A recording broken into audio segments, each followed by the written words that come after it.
MDA nominee and MLA from North Tura, Thomas A. Sangma, today filed his nomination for the election of the Speaker of the Meghalaya Legislative Assembly, and he is likely to be elected as a Speaker uncontested.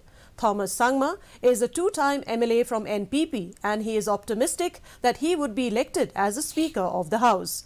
In the last term, he had held the position of the advisor to the Chief Minister. All the best, sir. See you on the other side of the chair. Thank you, sir. Oh yes, I have to check.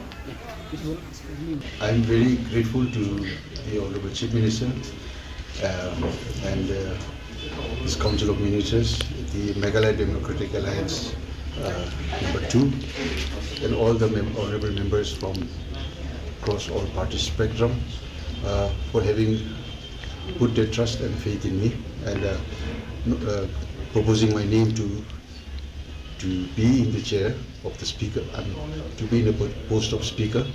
So I'm very grateful to this MDA government. Indian